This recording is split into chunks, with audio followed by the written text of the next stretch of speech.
गर्मी बहुत तेज़ थी। 3-4 दिनों से बराबर लू चल रही थी और जगह जगह मौतें हो रही थी। शहर की सड़कें चूल्हे पर चढ़े तवे की तरह तप रही थी। बड़े लोगों ने दरवाजों पर खसकी टट्टियां लगवा ली थी और उनके नौकर उन्हें पानी से तर कर रहे थे। दुकानों पर पर्दे गिरे हुए थे। पटरी पर बैठने वाले नाई, खोमचे वाले और लॉटरी के टिकट बेचने वाले ओवरब्रिज के नीचे पहुंच गए थे और शाम होने का इंतजार कर रहे थे। रिक्शों में लोग इस तरह दुबक्कर बैठते थे मानो शरीर का कोई अंग अगर बाहर निकलेगा तो वह जल जाएगा। प्राय सभी के रुमाल पसीना पोंछते पोंछते काले हो गए थे। देहात के लोग तो अपने चेहरों को मोटे तौलिया या गमछे से इस तरह लपेटे हुए थे कि दूर से वे डाकू जैसे दिखाई पड़ते थे। पैदल चलने वाले लोगों ने अपने सिर पर छाता नहीं तो अपना बैग ही रख लिया था। किसी किसी ने तो रुमाल को ही सिर पर बांध लिया था। ठेलों पर बिकने वाला पानी 5 पैसे गिलास से बढ़कर 10 पैसे के भाव का हो गया। इस तरह गर्मी ने उस शहर की समाज व्यवस्था और अर्थव्यवस्था को पूरी तरह अपनी गिरफ्त में ले लिया था। लोग आज़ाद होते हुए भी गुलाम थे और मज़े की बात यह है कि वे गर्मी का कुछ बिगाड़ नहीं सकते थे। अतः लू से बचने के लिए उन्होंने अपने जेबों में प्याज की छोटी मोटी पोटलियां रख ली थी और शुक्र मना रहे थे। एक छोटा सा प्याज सलमान साहब की जेब में भी पड़ा था। इसे उनकी बीवी ने चुपके से रख दिया था। सलमान साहब को हालांकि इस बात का पूरा पता था, पर वे यही मानकर चल रहे थे कि प्याज के बारे में उन्हें कुछ भी नहीं मालूम और अपने इस विश्वास पर वे डटे हुए थे कि लू का प्याज से कोई संबंध नहीं होता। सलमान साहब अपना सूटकेस उठाए छन छन करती सड़क पर बढ़े जा रहे थे। हालांकि उनकी इच्छा हो रही थी कि अपने सिर पर औरों की तरह वे भी रुमाल बांध लें या तौलिया निकालकर चेहरे के इर्द गिर्द लपेट लें, पर असुविधा के ख्याल से वे ऐसा नहीं कर पा रहे थे। इसके अलावा उन्हें इस बात की उतावली भी थी कि जल्दी से वे मिश्री लाल गुप्ता के निवास पर पहुंच जाएं। रिक्शा उन्हें मिला नहीं था, अतः अपने मन को वे यही समझाते थे कि स्टेशन से उसका कमरा ज्यादा दूर नहीं है। यह बात मिश्री लाल ने ही उन्हें बताई थी। सलमान साहब मिश्री लाल गुप्ता से मिलने पहली बार उस शहर में पहुंचे थे। मकान नंबर तो उन्हें याद था, पर सिचुएशन का पता नहीं था। लेकिन उन्हें पूरा विश्वास था कि वे मिश्री लाल गुप्ता को अवश्य ही ढूंढ लेंगे। मिश्री लाल गुप्ता सलमान साहब के पड़ोस का एक ऐसा लड़का था जो कस्बे भर में अपने क्रांतिकारी विचारों के कारण मशहूर था। गुप्ता खानदान का वह पहला युवक था जिसने मांस खाना आरंभ कर दिया था और मुसलमान होटलों में चाय पिया करता था। जी हाँ, जिस तरह बनारस का विश्वविद्यालय हिंदू है और अलीगढ़ का विश्वविद्यालय मुसलमान, ठीक उसी तरह उनके कस्बे के होटल भी हिंदू और मुसलमान थे। यह बात अलग है कि हिंदू होटलों में मुसलमानों के लिए या मुसलमान होटलों में हिंदुओं के लिए प्रवेश की कोई मनाही नहीं थी। फिर भी जो धार्मिक लोग थे वे इसे बुरा समझा करते। सलमान साहब के पड़ोसी जैकी साहब हमेशा मुसलमान हलवाई के यहाँ से ही मिठाई मंगवाते थे, क्योंकि शिवचरण हलवाई जो था वह इस्तीजे से नहीं रहता था। उस कस्बे में उन दिनों एक ही स्कूल था और वहाँ सबको अनिवार्य रूप से संस्कृत पढ़नी पड़ती। अतः सलमान साहब ने भी रामः रामऊ रामहा पढ़ा और नतीजा यह निकला कि वे उर्दू नहीं पढ़ सके। जैसे मिश्री लाल के बाबा गिरधारी लाल गुप्ता अपने ज़माने में सिर्फ उर्दू ही पढ़ सके थे। संस्कृत सीखने का मौका उन्हें नहीं मिला। एक तो वैश्य, दूसरे मदरसे से उसका प्रबंध नहीं था। सो इसी किस्म की मजबूरियों ने सलमान साहब से संस्कृत पढ़वाई और जब वे उच्च शिक्षा लेने के लिए शहर पहुंचे तो वहाँ भी उन्होंने संस्कृत ही पढ़ी।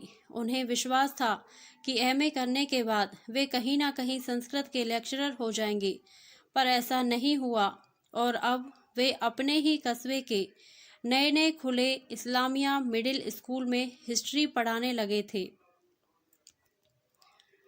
मिश्री लाल जिन दिनों इंटर कर रहा था, सलमान साहब ने उसे सुबह शाम संस्कृत पढ़ाई थी, अतः वह उन्हें अपना गुरु मानता और चरण छूता था। अब वह बीए कर चुका था और किसी कंपटीशन की तैयारी कर रहा था। उसकी प्रबल इच्छा थी कि सलमान साहब जब उसके शहर में आए तो उसके निवास पर अवश्य पधारें। मिश्री लाल की इस इच्छा को अनपेक्षित रूप से पूर्ण करने के लिए ही वे बगैर सूचना दिए उस शहर में पहुंच गए। अचानक उसके दरवाजे पर दस्तक देकर उसे चौंका देना चाहते थे। सलमान साहब ने मोहल्ले का नाम याद किया। गोपालगंज, हाँ यही नाम है। मकान नंबर बी 562। राधा रमन मिश्र का मकान स्टेशन से यही कोई आध मील पर स्थित। क्यों भाई साहब, गोपालगंज किधर पड़ेगा?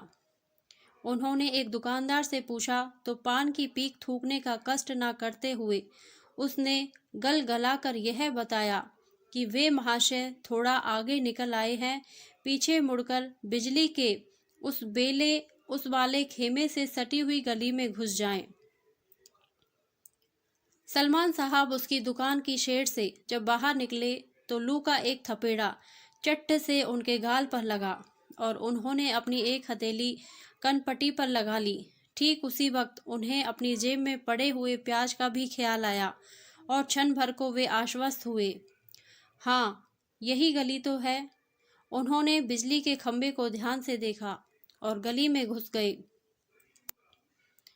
दाहिनी ओर ए ब्लॉक था। सलमान साहब ने सोचा कि बाईं ओर जरूर बी ब्लॉक होगा, पर उधर एच ब्लॉक था। वे और आगे बढ़े, शायद ए वाली साइड में ही आगे चलकर बी पड़े, लेकिन नहीं। जहां ए खत्म हुआ वहां से एम शुरू हो रहा था। बाईं ओर सी। वे चकरा गए। कहाँ जाना है? एक सज्जन सड़क पर चारपाई निकालकर उसे पटक रहे थे और नीचे गिरे हुए खटमलों को मार रहे थे।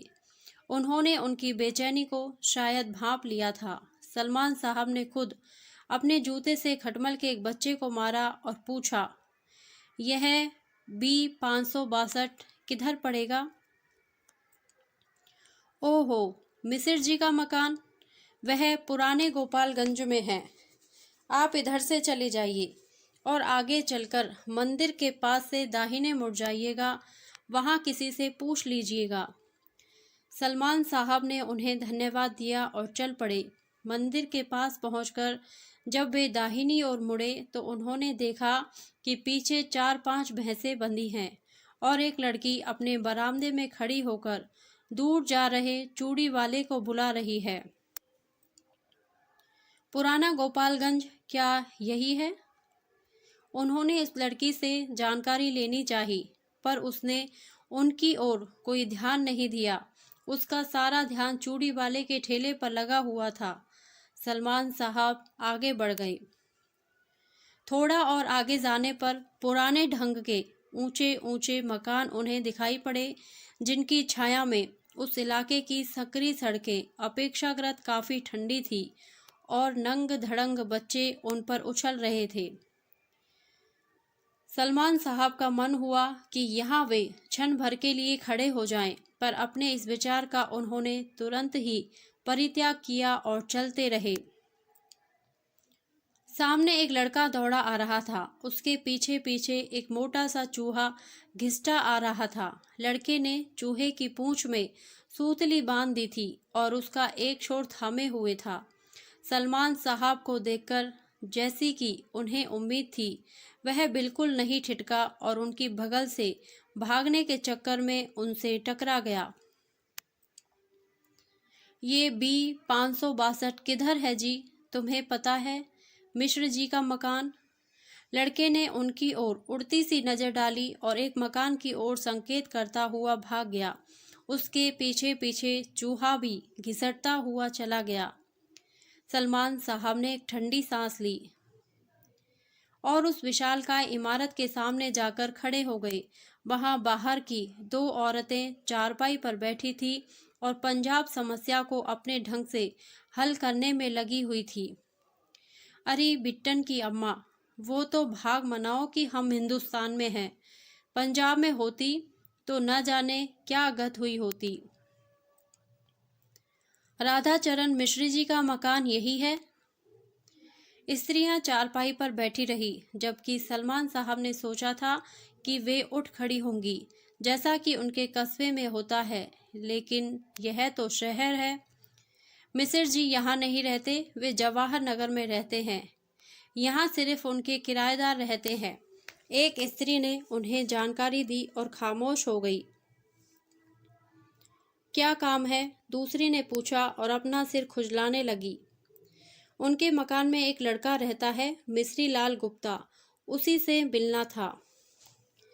ऊपर चले जाइए, सीढ़ी चढ़कर दूसरा कमरा उन्हीं का है, उस सिर खुजलाने वाली औरत ने बताया और खड़ी हो गई। सलमान साहब भीतर घुस गए। वहां अंधेरा था और सीढ़ी नजर नहीं आ रही थी। थोड़ी देर तक खड़े रहने के बाद उन्हें कोने में एक नल दिखाई पड़ा। फिर सीढ़ी भी दिखने लगी और वे संभल संभल कर ऊपर चढ़ने लगे।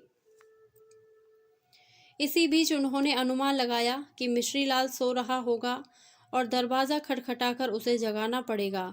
वह हड़बड़ाकर उठेगा और सिटकिनी खोलकर आंखें मलते हुए बाहर देखेगा। फिर सामने उन्हें पाकर चरणों पर झुक जाएगा। कौन? सीढ़ियां खत्म होते ही इस पार से किसी स्त्री का प्रश्न सुनाई पड़ा और वे ठिठक गए। मिश्रीलाल जी हैं क्या? थोड़ा ठहरिए, उस स्त्री ने जरा सख्ती के साथ कहा और सलमान साहब को लगा कि स्त्री किसी महत्वपूर्ण काम में लगी हुई है। वे बिना किवाड़ों वाले उस द्वार के इस पार खड़े हो गए और कुछ सोचने लगे। तभी उन्होंने देखा कि अधेड़ वय की गोरी सी औरत मात्र पेटीकोट और ब्रेसियर पहने बरामदे से भागकर सामने वाली कोठरी में घुस गई और जल्दी से साड़ी लपेटकर ब्लाउज का हुक लगाते हुए बाहर निकल आई। आइए, उसने सलमान साहब को पुकारा तो वे इस प्रकार भीतर घुसे जैसे उन्होंने उस स्त्री को अभी थोड़ी देर पहले भीतर घुसते देखा नहीं। स्त्री ने भी शायद यही सोचा और इत्मीनान से खड़ी रही। सलमान साहब ने देखा कि बरामदे में बने परनाले के मुहाने पर एक उतरी हुई गीली साड़ी है और जय साबुन की गंध पूरे माहौल में भरी हुई है।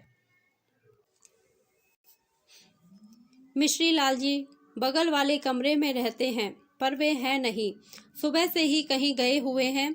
आप कहाँ से आ रहे हैं? बैठिए।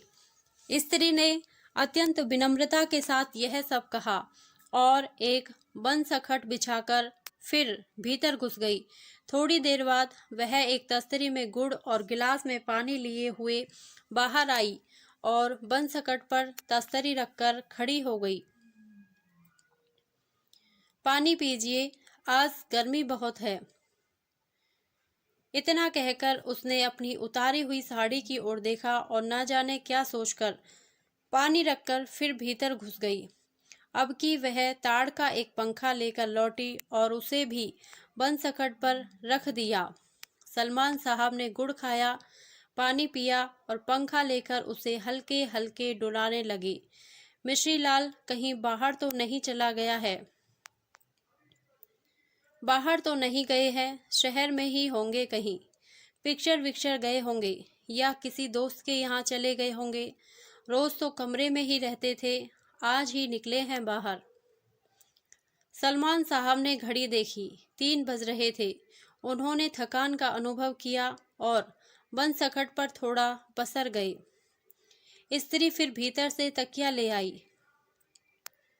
आप थोड़ा आराम कर लें गुप्ता जी, शाम तक तो आ ही जाएंगे। स्त्री ने उनके सिरहाने तकिया रखा और अपनी गीली साड़ी बाल्टी में रखकर नीचे उतर गई। सलमान साहब जब लेटे तो जेब में पड़ा प्याज उन्हें गड़ने लगा और उन्होंने उसे बाहर निकालकर चारपाई के नीचे गिरा दिया। थोड़ी देर बाद उन्हें नींद आ गई। नींद में उन्होंने सपना देखा कि उनके स्कूल में मास्टरों के बीच झगड़ा हो गया है और पीटी टीचर सत्यनारायण यादव को हेडमास्टर साहब बुरी तरह डांट रहे हैं। सलमान साहब उनका पक्ष लेकर आगे बढ़ते हैं तो सारे मास्टर उन पर टूट पड़ते हैं। उनकी नींद टूट जाती है, वे उठकर बैठ जाते हैं। लगता है रात हो गई। भीतर एक मटमैला सा बल्ब जल रहा है जिसकी रोशनी बरामदे में भी आ रही है। बरामदे में कोई बल्ब नहीं है। भीतर से आने वाली रोशनी के उस चौकोर से टुकड़े में ही एक स्टोव जल रहा है और स्त्री सब्जी छौंक रही है। यहाँ दोपहर में जय साबुन की गंध भरी हुई थी, वहीं अब जीरे की महक उड़ रही है। मिश्री लाल नहीं आया अभी तक। अरे अब हम क्या बताएं कि आज वे कहाँ चले गए हैं। रोजाना तो कमरे में ही घुसे रहते थे। उस स्त्री ने चिंतित मन से कहा और स्टील के एक गिलास में पहले से तैयार की गई चाय लेकर उनके सामने खड़ी हो गई। अरे आपने कष्ट क्यों किया? इसमें कष्ट की क्या बात है, चाय तो बनती ही है शाम को। सलमान साहब ने गिलास थाम लिया। स्त्री स्टॉप की ओर मुड़ गई। तभी एक सद्य स्नात सज्जन कमर में गमछा लपेटे जनेऊ मलते हुए सीढ़ियां चढ़कर ऊपर आए और कमरे में घुसकर हनुमान चालीसा का पाठ करने लगे। जीरे की महक के साथ साथ अब अगरबत्ती की महक भी वातावरण में तिरने लगी। सलमान साहब ने भीतर झांककर देखा तो पाया कि उस कमरे में पूरी गृहस्थी अत्यंत सलीके के साथ सजी हुई थी और दीवारों पर राम, कृष्ण, हनुमान, कृष्ण, शंकर, पार्वती, लक्ष्मी और गणेश आदि विभिन्न देवी देवताओं के फोटो टंगे हुए थे। वहीं एक और लकड़ी की एक तख्ती रखी थी जिस पर लिखा था Ram Manohar Pandey, assistant telephone operator. वे सज्जन अपने दाहिने हाथ में अगरबत्ती लिए बाएं हाथ से दाहिने हाथ की टिहुनी थामे सभी तस्वीरों को सुगंधित धूप से सुबासित कर रहे थे और बीच बीच में गीता के कुछ श्लोक भी सही गलत उच्चारण के साथ बोल जाते थे। छत पर एक गंदा सा पंखा अत्यंत धीमी चाल से डोल रहा था। स्त्री ने सब्जी पका ली थी और अब वह रोटियां बना रही थी। सलमान साहब की इच्छा हुई कि अब वे वहां से चल दें और किसी होटल में ठहर जाएं। सुबह आकर मिश्री लाल से मिल लेंगे क्योंकि रात काफ़ी होती जा रही है और उसका अभी तक पता नहीं। वे खड़े हो गए। मैं अब चलता हूँ, कल सवेरे आकर मिल लूँगा। उन्होंने अपना बैग उठा लिया। कहाँ जाएंगे? स्त्री ने उनसे सीधा सवाल किया और पीछे मुड़कर उनकी ओर ताकने लगी। किसी होटल में रुकूंगा। क्यों भाई साहब, होटल में क्यों रुकिएगा? क्या यहाँ जगह नहीं है?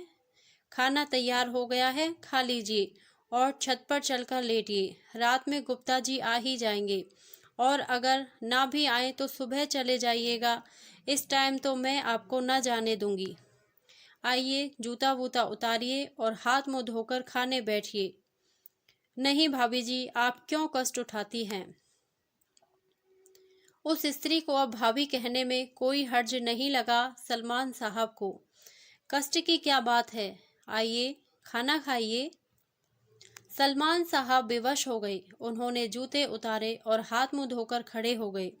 अब तक पांडे जी अपनी पूजा आराधना से खाली हो गए थे और भीतर बिछी चौकी पर बैठकर कुछ कागज पत्थर देख रहे थे। सलमान साहब को उनसे नमस्कार करने तक का मौका अभी नहीं मिला था।